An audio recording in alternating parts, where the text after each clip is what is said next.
At Landing Zone X-Ray, two of them held a 75-yard front against two NVA regiments. On a jungle trail near the DMZ, one Marine carried one into an ambush alone, set it up in the middle of the path, and raked a charging force of 30 to 40 NVA until the weapon stopped working. In a rubber plantation at Longtan, 108 Australians used them to hold off 2,500 enemy for 3 hours in a monsoon.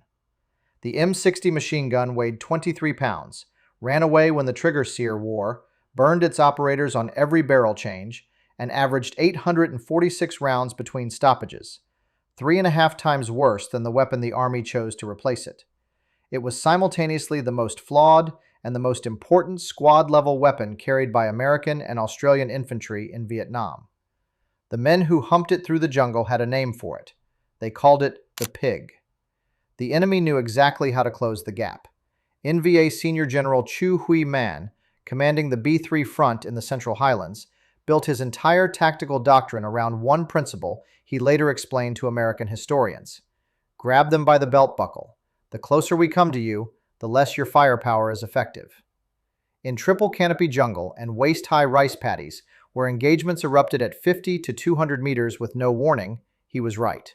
American squads needed immediate, sustained, belt-fed fire that could shred bamboo, punch through earthen berms, and break up close-in human wave assaults before they reached the perimeter. What they had instead was a generation behind the problem. The M1918A2 Browning automatic rifle, 20 rounds in a box magazine, fixed barrel, no belt feed. A rifleman's weapon pretending to be a machine gun. The M1919A6 air-cooled .30 caliber weighed 31 pounds and couldn't keep pace with infantry moving through jungle.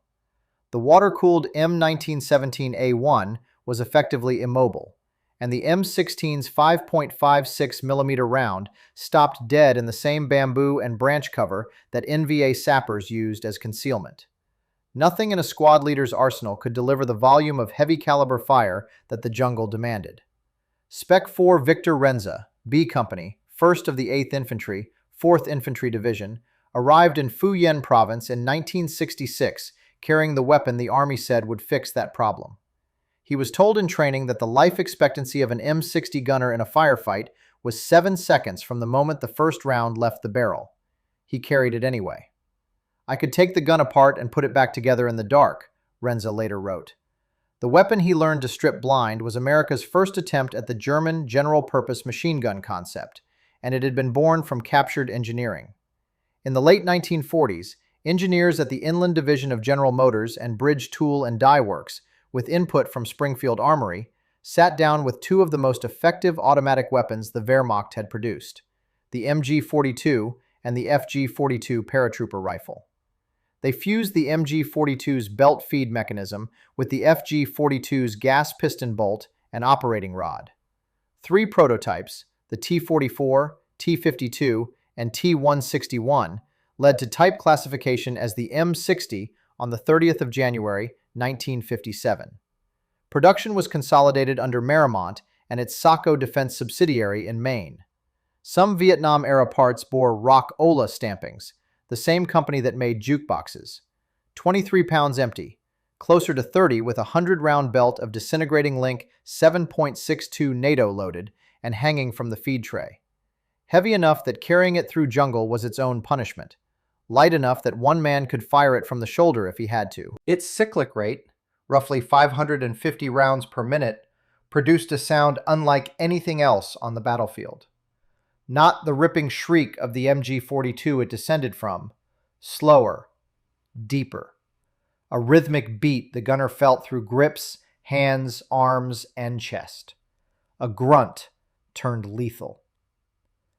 The standard belt mixed 4 M80 ball rounds to 1 M62 tracer, and that tracer ratio turned the M60's fire into visible red arcs that gunners could walk onto a target through foliage they couldn't see past.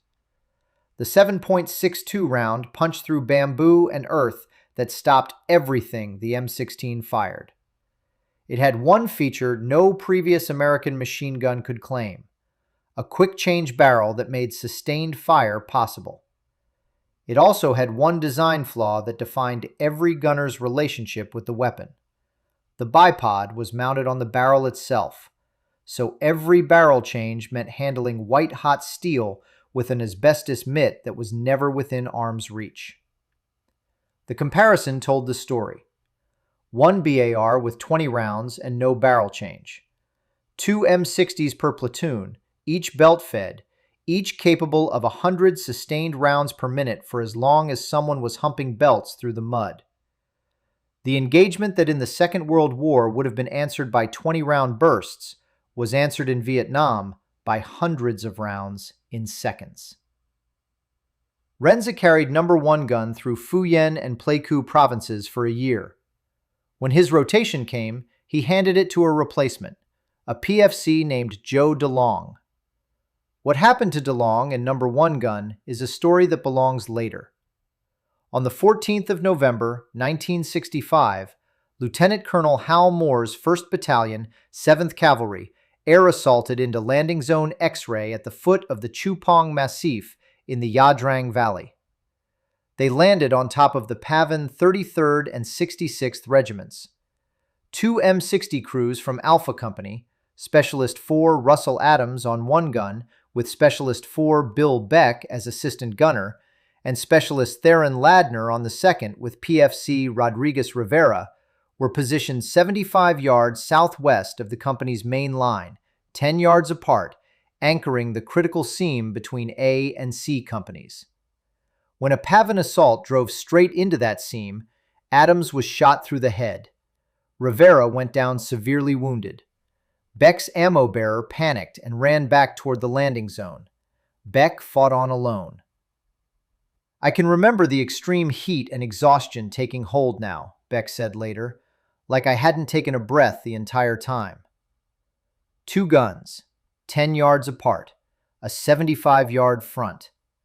The Pavan had identified the seam between companies as the weak point and thrown battalion-strength forces into it.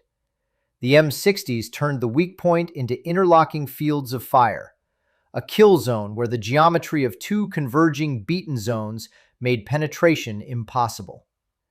It was not heroism alone, it was positioning and volume.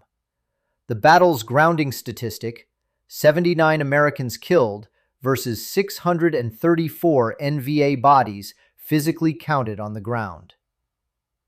9 months later, on the 24th of July, 1966, Company I, 3rd Battalion, 5th Marines, was moving along a narrow jungle trail near the DMZ in Quang Tri Province when the lead element walked into an ambush by elements of the 324B NVA Division.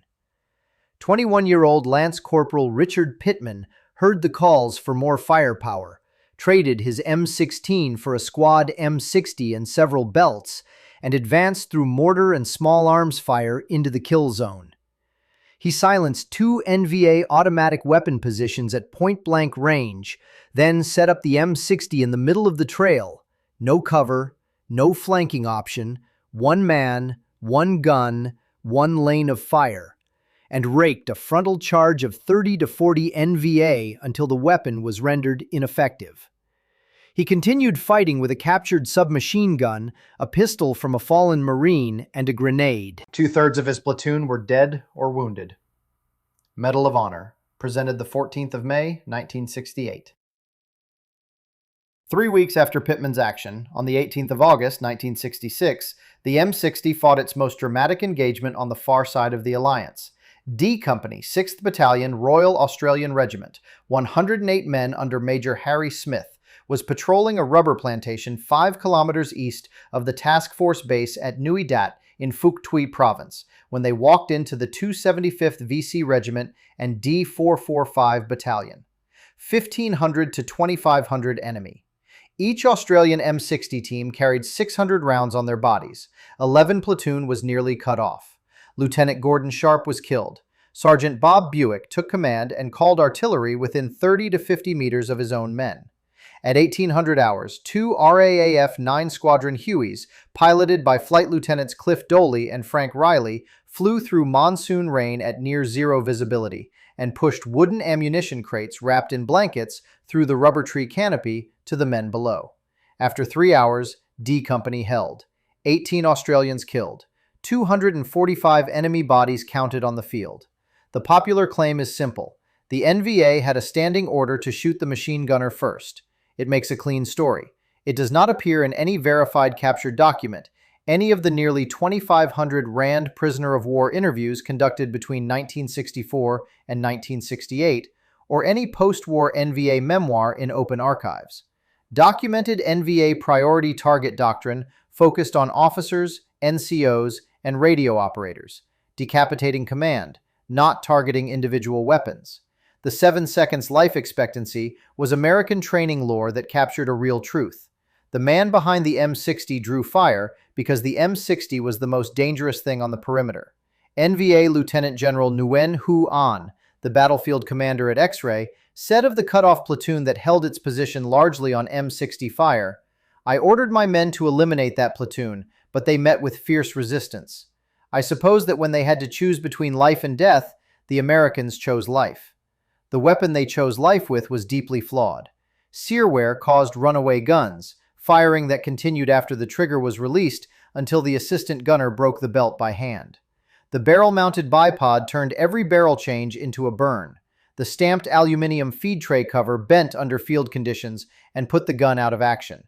In the Army's own 1995 head-to-head test, the M60E3 averaged 846 mean rounds between stoppages. The FN MAG, adopted as the M240, averaged 2,962, a 3.5 times reliability gap. On the 18th of May, 1967, 4th Platoon of Renza's old company was overrun near the Cambodian border. 21 killed, 1 missing.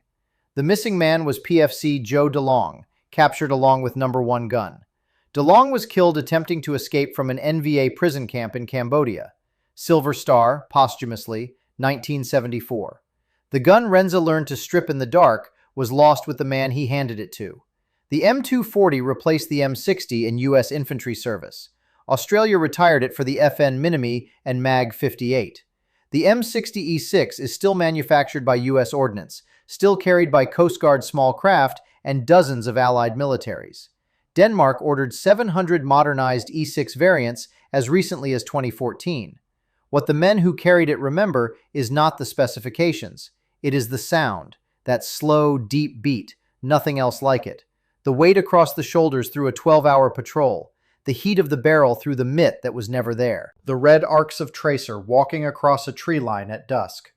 A weapon that jammed, burned, and ran away when the sear wore through. A weapon that men carried into the worst fighting of the war because nothing else could do what it did.